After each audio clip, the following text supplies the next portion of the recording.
So after completing his education, Albert worked as a technical expert in the patent office of Bern, Bern, Bern.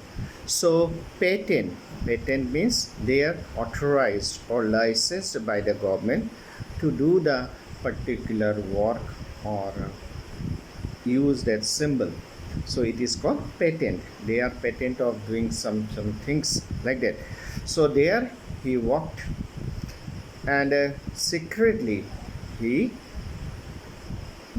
there his work was to look at or keep the records of the inventions and findings of other scientists, but he secretly developed his own research, or he continued his research, and in 1915 he published his paper on special theory of relativity, followed by the world famous formula, that is E is equal to mc2, that is energy and mass are interchangeable.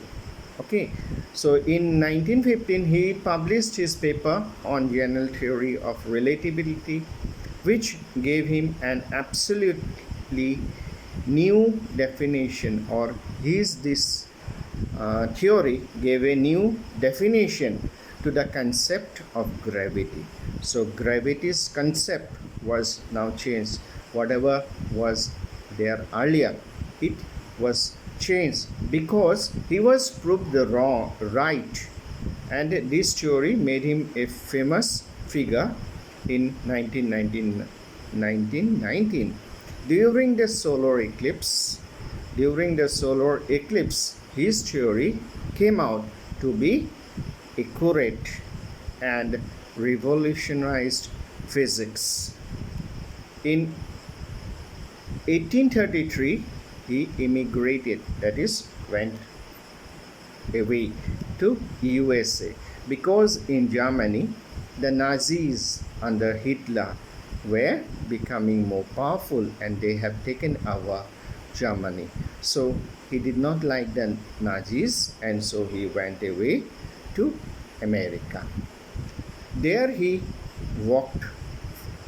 continued his work on physics and mathematics, and in due course he did many findings and researches, and he didn't want that the findings and researches should be used in the destruction of humanity or of the world. And in 1938, when Germany discovered the principles of nuclear fission, he was the first person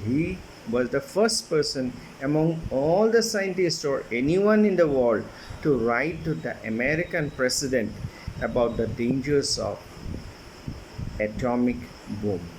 Due to this nuclear fission or discovery of the theory of nuclear fission, atomic bombs was now very easy to be made. So he wrote to the president, but his writing or whatever he had wrote to the American president did not bring about any result, and the Americans themselves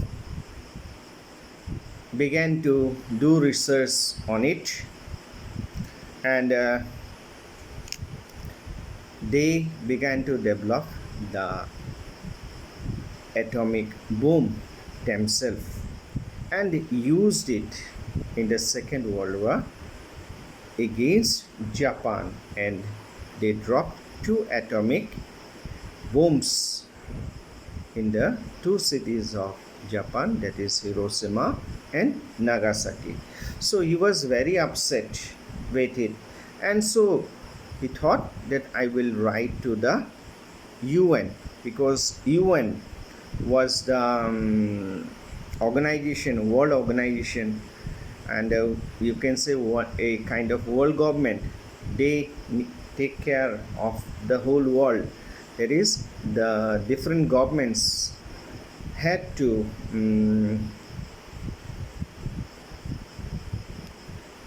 obey what the UN says. But you might be knowing that America is a very powerful country. Now it is a superpower. So these Americans or the American government, they don't used to hear too much of what the UNO say. And again, they have the veto power, VETO, veto power. That is, any decision taken by the UN could be made null and void. That is useless when America uses the veto power. So these bombs were uh, used by America in 1945, and the two cities were destroyed. So now he wrote to the UN for the formation of a world government to prevent the reoccurrence or such a incident don't take place in future. For that, some things need to be done, and in this way he worked, and ultimately he spent his later days in politics, and he worked for world peace and democracy. He died at the age of 76. He died at the age of 76 in 1955.